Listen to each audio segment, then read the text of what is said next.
नमस्कार दोस्तों, हरीश शिवकानी चैनल में आपका स्वागत है।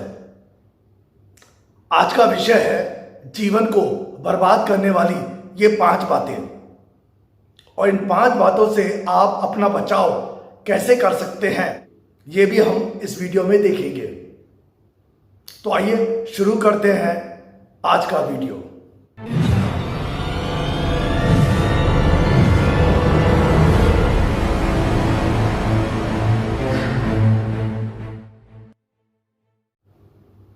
पहली बात, टालम टोल करना। टालम टोल का मतलब होता है कोई भी कार्य उसी समय न करके बाद में करना।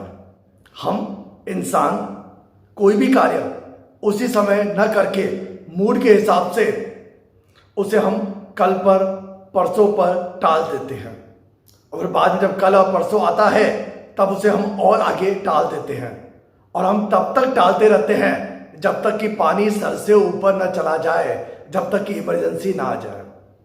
टालम टोल से हम बहुत सारी बातें नहीं कर पाते। जो कार्य करना चाहिए वो हम कार्य नहीं कर पाते। इसे हम रावण की अंतिम इच्छा की जो कथा है उससे समझेंगे। भगवान श्री राम और रावण का युद्ध लंबे समय से चल रहा था, और बाद में विभीषण के कहने पर भगवान श्री राम ने रावण की नाभि पर तीर मारा, जिससे रावण अचेत होकर गिर पड़े। जब रावण मृत्यु के एकदम नजदीक पहुंच गए तब भगवान श्री राम और लक्ष्मण रावण के पास आए। रावण ने उन्हें हाथ जोड़कर कहा कि मैं जानता था कि मैं इस युद्ध में आपसे जीत नहीं सकता। मैं ये जानता था कि इस युद्ध में मेरी हार होगी, लेकिन फिर भी अहंकार के वश होकर मैंने आपसे युद्ध किया।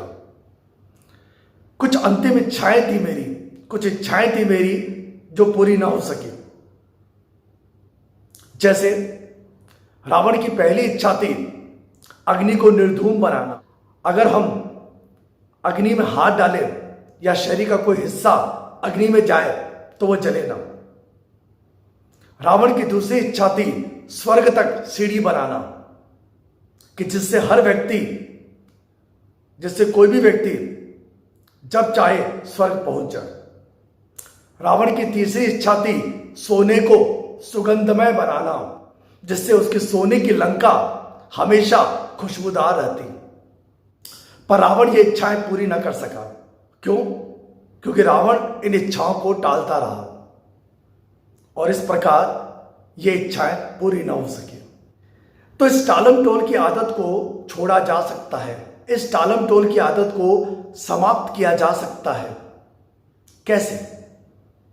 देखिए, आपको जो कार्य करने का मन नहीं है आप उस कार्य को जबरदस्ती करें। जैसे कि अगर आप स्टूडेंट हैं, आपको होमवर्क करने का मूड नहीं है। अगर आप व्यापारी हैं, आपको कोई इंपॉर्टेंट ईमेल करने का मूड नहीं है। अगर आप सर्विस करते हैं, आपको कोई जरूरी काम करने का मूड नहीं है, और आप टालम टोल कर रहे हैं, तो इससे बचने का एक बहुत ही शानदार उपाय है, और वो उपाय है उस कार्य को उसी समय करना। आपको कुछ समय के लिए मानसिक संघर्ष, मेंटल स्ट्रेस होगा, लेकिन बाद में आप उस कार्य को पूरा करेंगे, और उस कार्य को पूरा करने से हमारे अंदर एक नई ऊर्जा, एक न्यू एनर्जी का जन्म होता है, और वो न्यू ऊर्जा, वो नई एनर्जी हमें ऐसे कार्य को जिसका हम टालम टोल करते हैं उसे जल्दी ही पूरा करने की प्रेरणा हमें देती है, हमें इंस्पायर करती है कि हम उस कार्य को जल्दी पूरा करें। आलस्य एक ऐसा शत्रु है जो मित्र के, दोस्त के रूप में हमारे पास आता है। जैसे एक दोहा है, काल करे सो आज कर, आज करे सो अब, पल में प्रलय हो जाएगा, बहुरी करेगा कब। यानी कि जो काम कल करना है वो आज कीजिए, और जो आज करना है वो अभी कीजिए, क्योंकि पल पल में प्रलय हो रहा है। आप कब करोगे काम? लेकिन जो आलसी लोग होते हैं वो इस दोहे को चेंज कर देते हैं। कैसे? वो कहते हैं आज करे सो काल कर, काल करे सो परसों, इतनी भी क्या जल्दी है, जब जीना है परसों। यानी कि जो काम आज करना है वो कल करो, और जो कल करना है वो परसों करो। अरे इतनी जल्दी क्या है, जब हमको बरसों जीना है। तो कहने का मतलब ये है कि आलस जो है वो हमें नए नए बहाने बनाकर हमारे कार्य को धीमा करता है। तो इस आलस्य रूपी शत्रु से बहुत जल्दी अपने आप को अलग कीजिए, और अलग करने का सबसे आसान तरीका है चुस्ती फुर्ती अपनाइए। और ये चुस्ती फुर्ती हमारे डेली रूटीन में, हमारी नियमित दिनचर्या में होनी ही चाहिए। सुबह उठते ही पहला कार्य करना एक्सरसाइज, मेडिटेशन। उसके बाद अपना जो कार्य है उसमें जुट जाए, और कार्य को अगर लगातार करना पड़े तो भी करें। कई बार ऐसा होता है कि हम बीच बीच में उठकर, कई बार जब कार्य होता है तो हम बीच में कॉफी ब्रेक लेते हैं, टी ब्रेक लेते हैं, दोस्तों से बात करते हैं, मोबाइल में फेसबुक, ट्विटर, व्हाट्सएप, ये सब चीजें देखते हैं। ऐसी बहुत सारी बातें हम बीच बीच में करते रहते हैं, और फिर सोचते हैं 5 मिनट के बाद करेंगे पढ़ाई, 5 मिनट के बाद ये काम करेंगे, 5 मिनट के बाद ये काम करेंगे। तो ये जो आलस है वो हमें 5 मिनट के बजाय 15 मिनट, 15 मिनट के बजाय आधा घंटा कब ले लेता है मालूम ही नहीं पड़ता। और इस तरह से हमारी कार्य करने की जो क्षमता है, कार्य करने की जो प्रणाली है, कार्य करने का जो उत्साह है, वो धीरे धीरे कम होता जाता है। आलस्य से बचने के लिए हमेशा अपने दिमाग में ये बात लाएं कि अगर हम इस कार्य को न करें तो हमें क्या नुकसान होगा। आलस्य जो होता है वो होता है मन के कमजोर होने पर। अगर आपका मन कमजोर है तो आपके अंदर आलस्य आएगा ही आएगा। तो मन को कंट्रोल कैसे करें, इस पर मैंने एक वीडियो बनाया है, जिसका लिंक मैंने इस डिस्क्रिप्शन बॉक्स में, इस वीडियो के डिस्क्रिप्शन में दिया हुआ है। आप उस वीडियो को देखें। उस वीडियो में कई उपाय बताए गए हैं मन पर कंट्रोल करने के। जीवन को बर्बाद करने वाली जो तीसरी आदत है, जो तीसरी बात है, वह है दूसरों की बुराई करना। हर जगह हम दूसरों की बुराई करते हैं, यहां तक कि शमशान भूमि में और सत्संग में भी हम दूसरों की बुराई करने से बाज नहीं आते। वहां पर भी हम दूसरों की बुराई करते हैं, क्योंकि अगर हम जब दूसरों की बुराई करते हैं तो अपने अंदर उन बुराइयों को स्थान देते हैं। जैसे अगर आप कीचड़ उठाकर किसी के ऊपर फेंकेंगे तो आपके हाथ कीचड़ से लगेंगे ही लगेंगे। अगर आप कोयला हाथ में उठाएंगे दूसरों पर फेंकने के लिए तो आपके हाथों में कोयले का कालापन जरूर लगेगा। तो इसीलिए दूसरों की बुराइयां करना छोड़ दें, दूसरों के बारे में गलत बोलना छोड़ दें, क्योंकि ईश्वर उनके कर्मों का हिसाब किताब रख रहा है। आपको बीच में दखलंदाजी करने की कोई जरूरत नहीं है। इस बात को एक कहानी के माध्यम से समझते हैं। एक बार एक शिष्य किसी दूसरे शिष्य की बुराई करने के लिए गुरुजी के पास गया। गुरुजी समझ गए कि ये आदमी, ये शिष्य मेरे पास आया है किसी की बुराई करने के लिए। शिष्य ने कहा, गुरुजी क्या आपको मालूम है? आगे वो बोलने वाला था कि गुरुजी ने उसे टोका और कहा, पहले मेरे कुछ प्रश्नों का उत्तर दो। जो तुम बोलना चाहते हो क्या वो सच है? क्या 100% वो सच है? 100% सच है? शिष्य सोच में पड़ गया। शिष्य ने कहा, हो सकता है सच हो सकता है झूठ हो। गुरुजी ने दूसरा प्रश्न किया, क्या यह सबके लिए लाभदायक है? शिष्य फिर सोच में पड़ गया। सोचा, नहीं, शायद इस बात से किसी का फायदा नहीं होगा, किसी का लाभ नहीं होगा। गुरुजी ने फिर प्रश्न पूछा, क्या यह बहुत महत्वपूर्ण है? क्या यह बहुत ही इंपॉर्टेंट है जो बात तुम मुझे बताना चाहते हो? तो शिष्य फिर सोच में पड़ गया। शिष्य ने कहा, नहीं, इतना इंपॉर्टेंट तो नहीं है। तो गुरुजी ने कहा कि अरे, जो बातें सच नहीं, जो बातें महत्वपूर्ण नहीं, जो बातें किसी के लिए उपयोगी नहीं, ऐसी बातें कहकर क्या हम सही कर रहे हैं? क्या हम ठीक कर रहे हैं? तब शिष्य को उस गलती का एहसास हुआ। शिष्य को तो उस गलती का एहसास हो गया, लेकिन आपको उस गलती का एहसास कब होगा? किसी के बारे में अगर आप अच्छा नहीं बोल सकते तो उसके बारे में बुरा मत बोलिए। कटु वचन न कहे। कटु वचन, कड़वे वचन, गुस्से में अनाप शनाप बोलना, कड़वा बोलना दूसरों को बहुत हर्ट करता है। ये बातें आपके जीवन को बर्बाद कर सकती है, आपके रिश्तों में दरारें ला सकती है और बाद में पछताने से कुछ नहीं होगा। अब पछताए होत क्या जब चिड़िया चुग गई खेत। इसे कहानी के माध्यम से समझते हैं।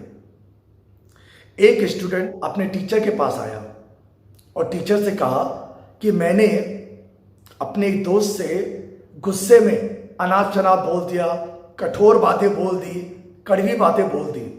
मुझे ऐसा लगता है कि हो सकता है वो मेरे से दोस्ती तोड़ दे और मैं ऐसे अच्छे दोस्त को खोना नहीं चाहता।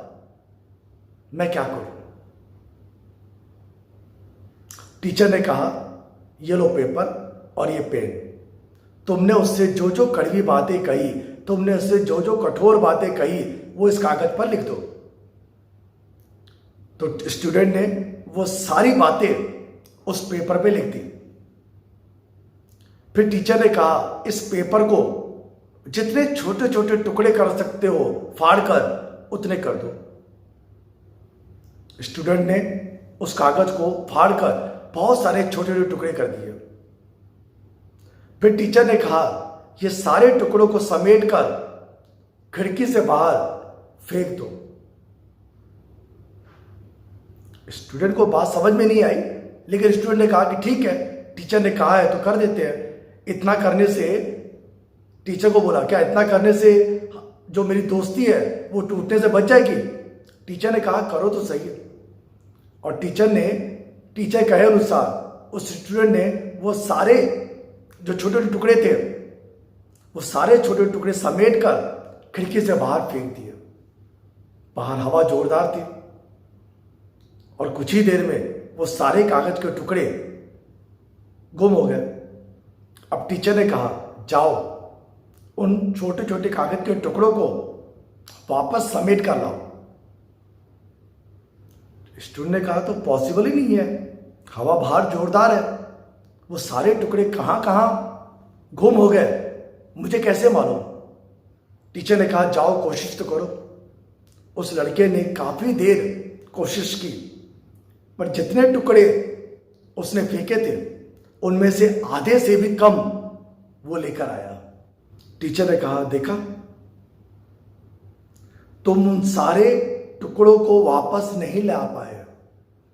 इसका मतलब यह है कि एक बार हमने जो बोल दिया बोल दिया, अब हम चाहकर भी उन सब बातों को वापस नहीं ला सकते, क्योंकि एक बार अगर तीर कमान से निकल गया तो निकल गया। तो तुम्हें पहले बातें करने से पहले सोचना चाहिए था।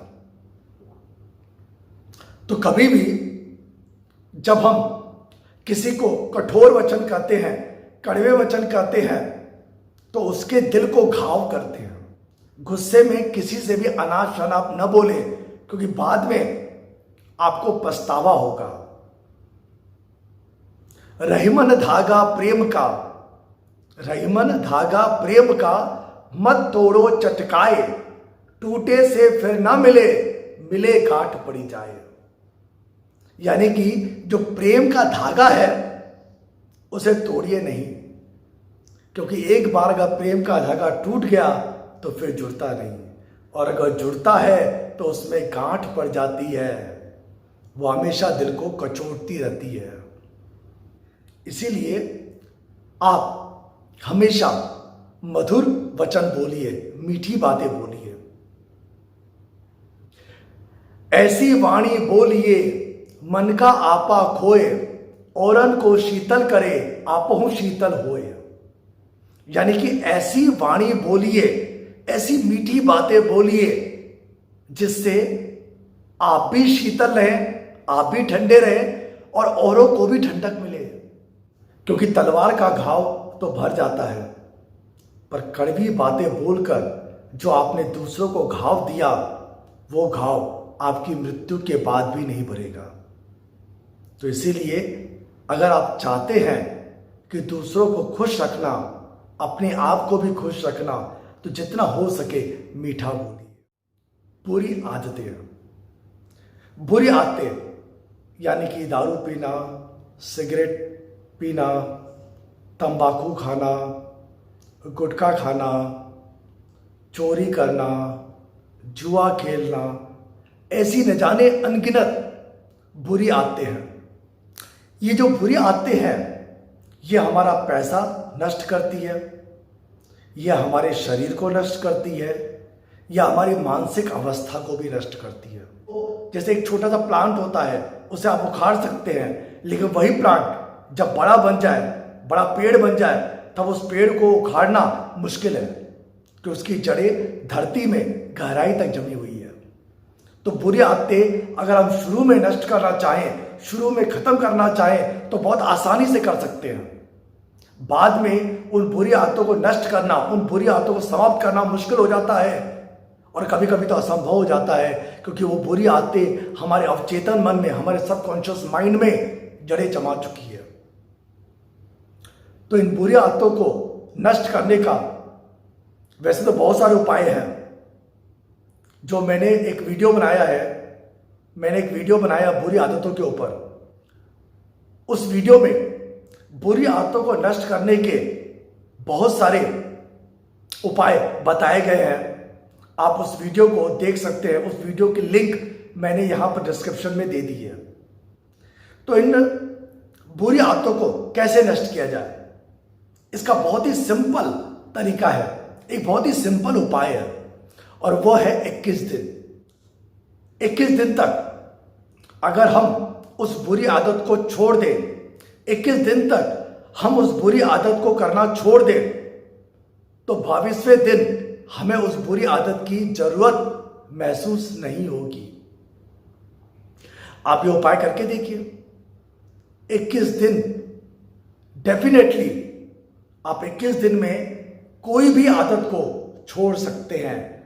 शर्त यह है कि उस आदत को 21 दिन तक आपको छोड़कर रखना है। इन 5 बातों को रोककर आप अपने जीवन को डेवलप कर सकते हैं, आप अपने जीवन को आगे बढ़ा सकते हैं। धन्यवाद।